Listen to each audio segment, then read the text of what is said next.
દાહોદમાં અંધશ્રદ્ધાનું જીવતું જાગતું ઉદાહરણ સામે આવ્યું છે। અકસ્માતમાં મૃત્યુ પામેલા વ્યક્તિના સ્વજનો આત્મા લેવા હોસ્પિટલ પહોંચ્યા। 3 મહિના પહેલા અકસ્માતમાં વ્યક્તિનું મોત થયું હતું।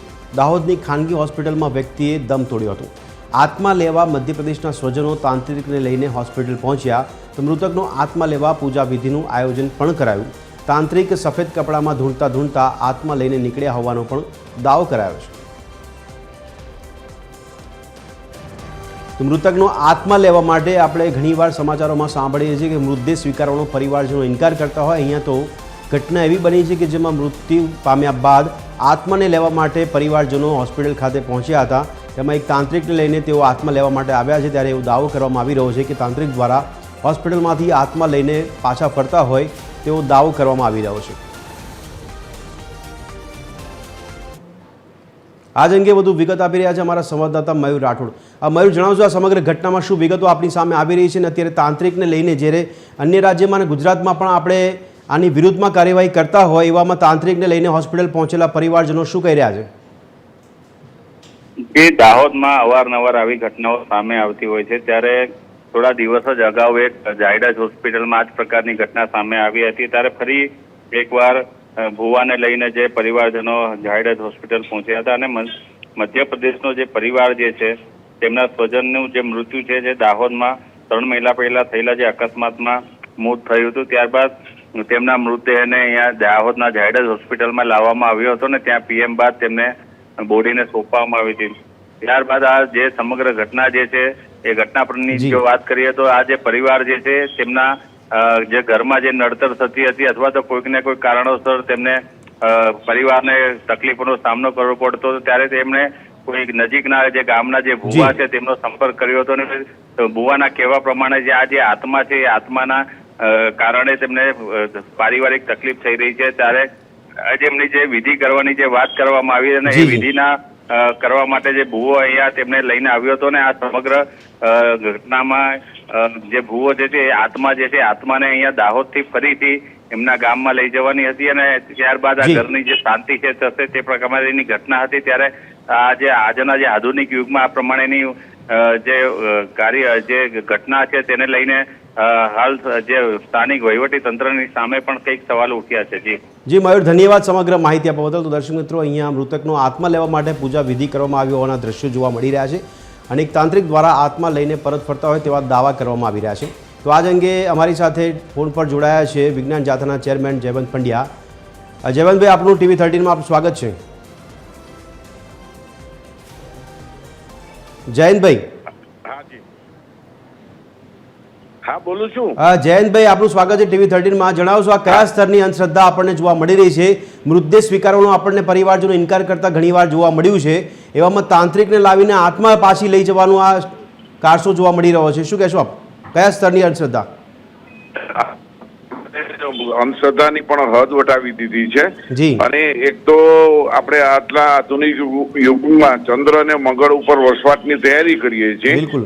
અને મેટ્રો ને હાઈટેક યુગની અંદર પ્રવેશ AI ઘટનાઓ આપણી સામે આવે છે ત્યારે આવી અંધશ્રદ્ધાયુક્ત બનાવ બને અને સામે વિધિ વિધાન કરતા જોવામાં આવે ત્યારે આપણું શરમથી માથું ઝૂકી જાય છે। વિજ્ઞાન જાથા સમગ્ર ઘટનાને વખોડે છે અને નિંદા કરે છે। આત્માનું જે તાંત્રિક કે ભુવા કે જે તરકટ કરે છે એની કોઈ પણ પ્રકારની સાબિતી હોતી નથી, કારણ કે પોતે જ લોકોને ગાનપણમાં ને ભ્રમમાં નાખી અને ઉલ્લુ બનાવીને એની સાથે આર્થિક, સામાજિક કે શારીરિક, માનસિક છેતરપિંડી કરતા હોય છે તો એનો કોઈ પુરાવો હોતો નથી। એટલે આ રીતે આવા જે ભૂત હોય ત્યાં પલિતેને મળી જાય આવી ઘટના કહી શકાય આપણે। એટલે આત્મા હાજી જયંતભાઈ, આ પ્રકારના કિસ્સામાં કયા પ્રકારની કાર્યવાહી થઈ શકે છે આપના મતે? અને આ જે વિડીયો જોવા મળી રહ્યો છે એમાં પરિવારજનો પૂજા વિધિ કરતા હોય, તાંત્રિક ધૂણી રહ્યો છે, આનાથી લોકોમાં શું સંદેશ જઈ રહ્યો છે? એક તો આપણે મોટામાં મોટી દુઃખની વાત તો એ છે કે ભ્રમ ફેલાવે છે। ભ્રમ ફેલાવે નવા વિધેયક પ્રમાણે 2024ના ઓક્ટોબરમાં પસાર થયો છે। તો ભ્રમ ફેલાવો, લોકોને હતાશામાં ગરકાવ કરવા, તો એના નામે કોઈ પણ પોલિટિશિયનના પરિવારના કોઈ પણ સભ્ય હોય તે ગુનો દાખલ કરી શકે છે।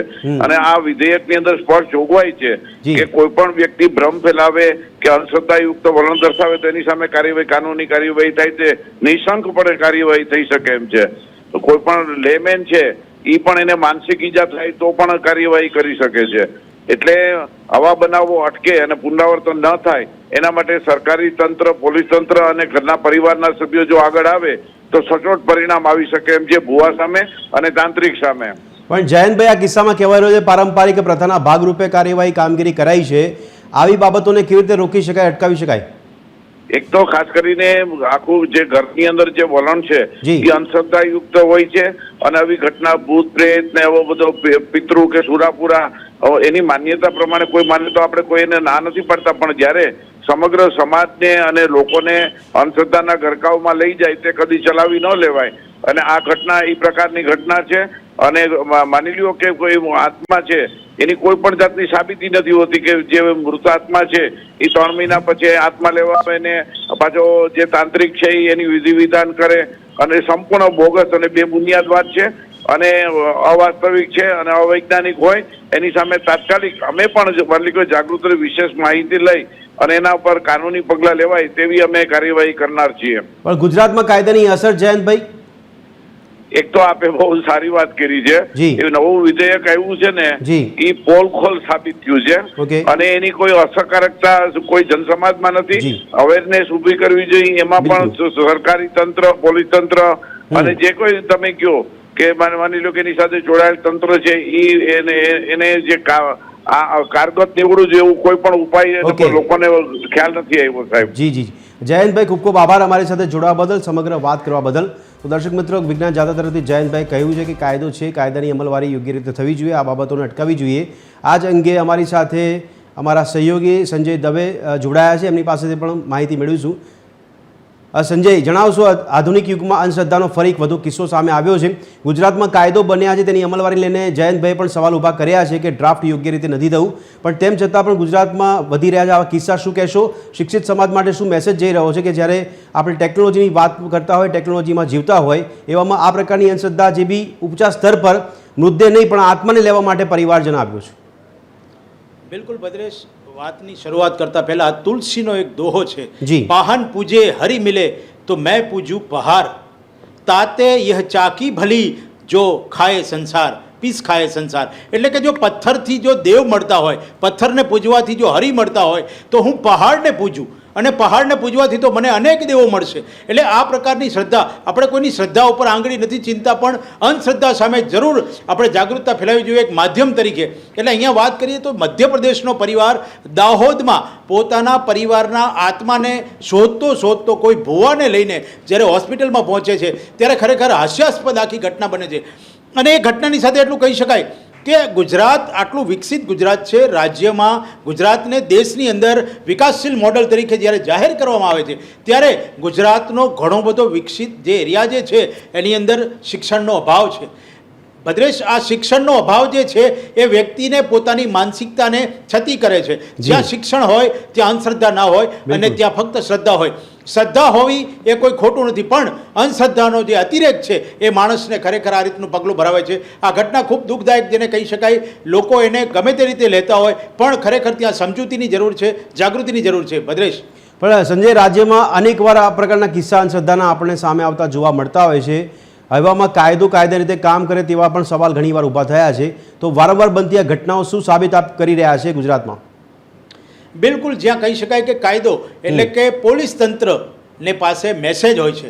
કયા ખૂણામાં, અમદાવાદ શહેરની ખાલી વાત કરીએ, કયા ખૂણામાં કયો બાબુ અને કયા બાપુ કઈ રીતે ધૂણી ધખાઈને લોકોને છેતરી રહ્યા છે એ પણ લોકોને ખબર હોય છે. એના સુધી એના મેસેજ પણ હોય છે, છતાં પણ લોકો એના ઉપર અસર નથી કરતા, એના ઉપર કડક પગલાં નથી ભરતા. અને લોકોની જો વાત કરવામાં આવે તો જ્યાં માથું ટેકીને સંપત્તિ મળવાની જ્યાં સપના જોવાતા હોય ત્યાં હું નથી માનતો કે મહેનત ચોર માણસો પોતે અંધશ્રદ્ધા છોડશે. આ વ્યક્તિની પોતાની એક પોતાનો વિચાર છે, પોતાની વિચારસરણી છે, જેની અંદરનું આ પરિણામ છે. એટલે એટલું કહી શકાય કે જાગૃતતા ફેલાવવા માટે ખરેખર તંત્રની સાથે સાથે શિક્ષણ પણ હોવું જરૂરી છે અને શિક્ષણ જ આ પ્રકારની અંધશ્રદ્ધાને દૂર કરશે. ભદ્રેશ, ચોક્કસ. સંજય, ધન્યવાદ અમારી સાથે જોડાવા બદલ, સમગ્ર વાત કરવા બદલ. તો દર્શક મિત્રો, અંધશ્રદ્ધાનો વધુ એક કિસ્સો ગુજરાતમાં જોવા મળ્યો છે, જ્યાં મૃતદેહ નહીં પરંતુ મૃતદેહ બાદ આત્મા લેવા માટે સ્વજનો પહોંચ્યા હોય તેવો આ કિસ્સો પ્રકાશમાં આવે છે, જેને લઈને ઘણા સવાલો ઊભા થઈ રહ્યા છે કે હજી પણ લોકો અંધશ્રદ્ધામાં કેમ સંડોવાઈ રહ્યા છે. અને હવે આત્માને લેવા માટે જ્યારે આ પ્રકારનું તરકટ રચવામાં આવતું હોય કે તાંત્રિકને બોલાવવામાં આવતું હોય ત્યારે વૈજ્ઞાનિક સમજણ કેમ નથી જોવા મળતી? તાંત્રિકોનો પ્રભાવ કેમ વધતો જાય છે? તેવા સળગતા સવાલ ઊભા થઈ રહ્યા છે. તાંત્રિકોને કાબૂમાં લેવા માટે તંત્ર દ્વારા ઘણા કાયદા પણ ની જોગવાઈ કરવામાં આવી છે, પરંતુ તેને લઈને પણ અમલવારી પર ઘણા સવાલ થાય છે. આજે પણ અંધશ્રદ્ધા શા માટે જીવંત છે? લોકો ક્યારે અંધશ્રદ્ધા મુક્ત થશે તે પણ મુખ્ય સવાલ ઊભો થઈ રહ્યો છે.